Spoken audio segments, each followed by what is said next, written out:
What if I told you the Galaxy S26 Ultra, Samsung's most expensive and powerful phone, might not ship with a Snapdragon chip this time? Instead, it could be powered entirely by Samsung's own Exynos 2600. That's right, no Snapdragon safety net, not even in the Ultra model. For the last 3 years, Samsung made it clear, the Ultra is Snapdragon only. No matter where you lived, you could count on the best Qualcomm silicon inside. The S23 Ultra ran the Snapdragon 8 Gen 2, the S24 Ultra had the Snapdragon 8 Gen 3, and the S25 Ultra upgraded to the Snapdragon 8 Elite. Meanwhile, Samsung's non-Ultra phones sometimes shipped with Exynos chips in certain regions, and those usually came with the reputation for being a little behind in performance and efficiency. So naturally, most people assumed the S26 Ultra would follow the same tradition and pack Qualcomm's upcoming Snapdragon 8 Gen 5. But, according to a new report, that's not happening. Instead, Samsung is going all in with Exynos this year, even on the Ultra. And the chip in question is the Exynos 2600, built on Samsung's brand new 2nm process. Now, why does this matter? Because Exynos has always been the underdog. Snapdragon chips were known for better performance, better thermal management, and overall more consistency. If you were a serious power user or gamer, you'd avoid Exynos. But this time, the Exynos 2600 might actually flip the script. Early benchmarks on Geekbench show the Exynos 2600 scoring 3,309 in single-core and 11,256 in multi-core performance. To put that into perspective, that's ahead of Qualcomm's Snapdragon 8 Elite and close to Apple's A17 Pro from the iPhone 16 series. In fact, it even edges past Apple's chip in multi-core results. If those numbers hold true outside of benchmarks, Samsung may have finally created an Exynos processor that doesn't just compete, it leads.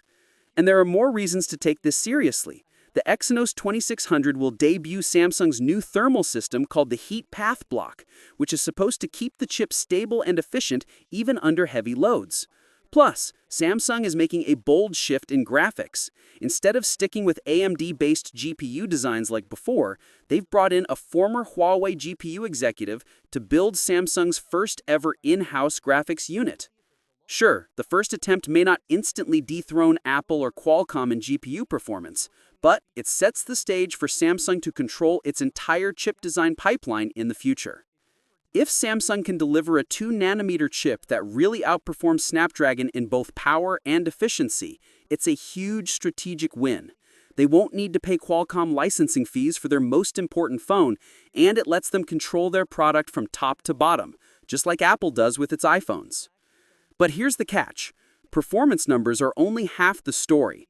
Samsung still has to convince people that Exynos is trustworthy. For years, the name carried a reputation of being second best. Snapdragon had brand recognition and consumer trust. Even if the Exynos 2600 is objectively better on paper, some buyers might hesitate to drop over $1,000 on a phone with a chip they've learned to avoid. And honestly, that's the most interesting part of this shift. If Samsung really commits to Exynos across the whole S26 lineup, it's not just a technical gamble, it's a branding gamble. They're betting that their new silicon is strong enough to change public perception. Personally, I think this could be the start of something big. Apple showed us what happens when a company controls both the hardware and the software stack. The efficiency gains, the performance leaps, the seamless optimization. If Samsung's Exynos 2600 really is as good as the benchmarks suggest, it could be the moment when Samsung finally takes back control of its destiny.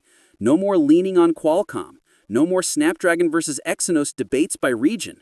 Just one unified in-house chipset powering the flagship. Of course, the safe play would have been sticking to Snapdragon, at least for the Ultra. That would have kept everyone comfortable. But maybe Samsung isn't interested in safe anymore. Maybe they're ready to prove Exynos isn't a liability, it's an asset. The Galaxy S26 Ultra launches in January 2026, so we'll know soon enough whether Samsung's gamble pays off. But if the Exynos 2600 really delivers, this could be the moment when the conversation flips from Exynos is weaker to Exynos is the one to beat. So, the real question is, will you trust Samsung's in-house chip with your next $1,200 phone, or will Snapdragon's reputation still sway your decision? What's your thoughts on this? Let me know in the comments section.